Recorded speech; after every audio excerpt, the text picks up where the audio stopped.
कोल्हापूरच्या गडहिंग्लज तालुक्यात 3 आठवड्यांपूर्वी बेपत्ता झालेल्या सुनीता केसरकर यांचा शीर नसलेला मृतदेह महागाव ओढ्यात आढळून आल्याने हत्येचा संशय बळावला असून परिसरात खळबळ उडाली आहे।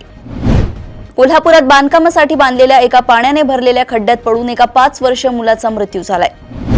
ड्रेनेज लाईन दुरुस्तीच्या बहाण्याने सेवानिवृत्त वरिष्ठ अधिकाऱ्याला सायबर फसवणूक करणाऱ्या टोळीने तब्बल 6 कोटी 70 लाख रुपयांना गंडा घातल्याप्रकरणी पुण्याच्या विश्रामबाग पोलीस ठाण्यात गुन्हा दाखल झाला आहे। परभणी महानगरपालिकेच्या महापौर पदाच्या निवडणुकीमध्ये शिवसेना उद्धव बाळासाहेब ठाकरे पक्षाचे उमेदवार इक्बाल सय्यद विजयी झाले आहे।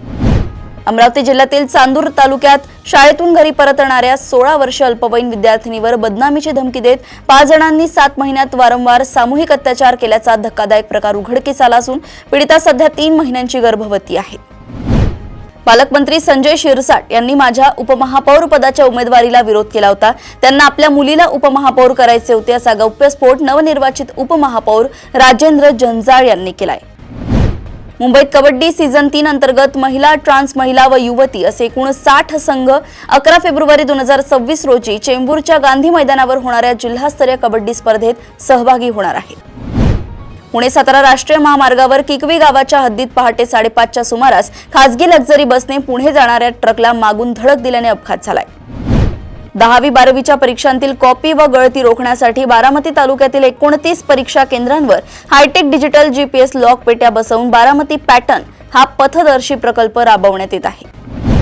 मुंबईत धावत्या लोकल ट्रेनमधून वैतरणा नदीपात्रात पडलेल्या तरुणाला स्थानिक नागरिकांनी प्रसंगावधान राखत तत्काळ बाहेर काढून त्याचे प्राण वाचवले आहे। सर्व विकास कामे नियोजित वेळेत आणि गुणवत्तापूर्ण पूर्ण करून 100% निधी खर्च करावा, अन्यथा हलगर्जीपणा करणाऱ्या विभागांवर कारवाई केली जाईल असा इशारा उपमुख्यमंत्री एकनाथ शिंदे यांनी दिलाय। अमरावती विभागात 12वी परीक्षेच्या पहिल्याच दिवशी गैरप्रकारांवर कडक कारवाई करत एकूण 22 विद्यार्थ्यांना रस्टिकेट करण्यात आल्याची माहिती प्रशासनाने दिली आहे। नांदेड जिल्ह्यातील किनवट तालुक्यात धानोरा परिसरात अस्वलाने केलेल्या भीषण हल्ल्यात एका शेतकऱ्याचा जागीच मृत्यू झालाय। नाशिकमधील फिजिक्सवाला कोचिंग क्लासमध्ये मराठी भाषेचा अवमान झाल्याचा आरोप करत कर्मचाऱ्यांना मारहाण व गोंधळ घातल्याप्रकरणी मनसेच्या 5 पदाधिकारी कार्यकर्त्यांविरोधात सरकारवाडा पोलीस ठाण्यात गुन्हा दाखल करण्यात आलाय। अमेरिका भारत अंतरिम व्यापार करारामुळे देशातील शेतकऱ्यांच्या भवितव्यावर गंभीर परिणाम होण्याची शक्यता असून हा करार तत्काळ रद्द करावा अशी मागणी शेतकरी नेते बाळासाहेब चव्हाण यांनी केली आहे। भाजपाचे निशिकांत दुबे यांनी राहुल गांधींविरुद्ध लोकसभेत प्रस्ताव मांडत त्यांचे संसदीय सदस्यत्व रद्द करण्याची मागणी केली आहे। जेईई मेन 2026 जानेवारी 17चा निकाल 12 फेब्रुवारी ऐवजी 16 फेब्रुवारीला जाहीर होणार आहे, त्यामुळे निकालाची प्रतीक्षा पाहणाऱ्या विद्यार्थी नाराज झाले आहेत। पश्चिम बंगालमधील स्थलांतरित कामगारांची द्वेषपूर्ण भावनेतून हत्या झाल्याचा आरोप पश्चिम बंगालच्या मुख्यमंत्री ममता बॅनर्जी यांनी केलाय। तरनतारन येथील माई भागो लॉ कॉलेजमध्ये वर्गात गोळीबार करून संदीप कौरची हत्या करणाऱ्या प्रिन्स राजच्या अमृतसरच्या गुरु नानक रुग्णालयात उपचारादरम्यान मृत्यू झाल्याने या थरारक प्रेमकांड प्रकरणाचा दुर्दैवी शेवट झालाय। पटना येथे भर रस्त्यात 26 वर्षीय भाच्याने अवघ्या 23 सेकंदात चाकूने 10 वार करत 62 वर्षीय मामाची निर्घृण हत्या केली आहे। उत्तर प्रदेशातील कानपूरमध्ये झालेल्या लॅम्बोर्गिनी कार अपघातातील आरोपी शिवम मिश्राला पोलिसांनी अटक केली आहे।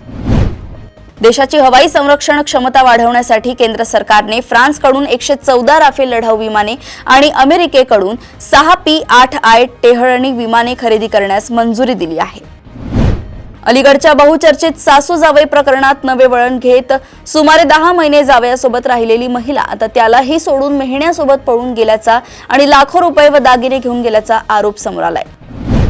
जेफ्री एपेस्टीन प्रकरणातील कागदपत्रे सार्वजनिक झाल्यानंतर बिल अँड मेलिंडा गेट्स फाउंडेशनने एपेस्टीनशी कोणताही आर्थिक किंवा व्यावसायिक संबंध नसल्याचे अधिकृतपणे स्पष्ट केलंय।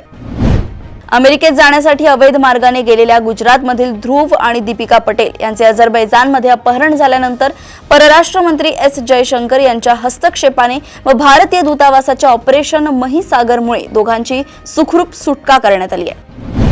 रशियन सरकारने मेटाचे व्हॉट्सअॅप पूर्णपणे ब्लॉक करण्याचा प्रयत्न केला आहे। यामुळे देशातील 100 मिलियनहून अधिक वापरकर्त्यांना स्थानिक राज्य समर्थित मेसेजिंग ॲप मॅक्सवर स्विच करण्यास भाग पाडले। जेम्स वेब टेलिस्कोपनं विश्वाच्या सुरुवातीच्या काळातील गॅलेक्सींच्या प्रतिमा घेतल्या आहे। नव्या अभ्यासात या गॅलेक्सी विश्वा एवढ्या किंवा त्याहून जुन्या असल्याचं दिसतंय। कृषी क्षेत्र अकृषक करताना NA परवानगीची अट रद्द करण्याचा निर्णय राज्य सरकारने घेतलाय. अभिनेता राजपाल यादवच्या चेक बाउन्स प्रकरणी कोर्टात सुनावणी दरम्यान अभिनेत्याला फटकारलं गेलंय. राजपालला जामीन मिळणार की नाही याचा निर्णय आज कोर्टात होईल. त्याच्यावर 9 कोटी रुपयांचं कर्ज आहे. T20 विश्वचषकातील 16वा सामना श्रीलंका आणि ओमान क्रिकेट संघात खेळवण्यात आला. या सामन्यात श्रीलंकेच्या संघानं मोठा विजय मिळवलाय. अशाच सुपर 30 बातम्या जाणून घेण्यासाठी बघत रहा देशोन्नती. नमस्कार.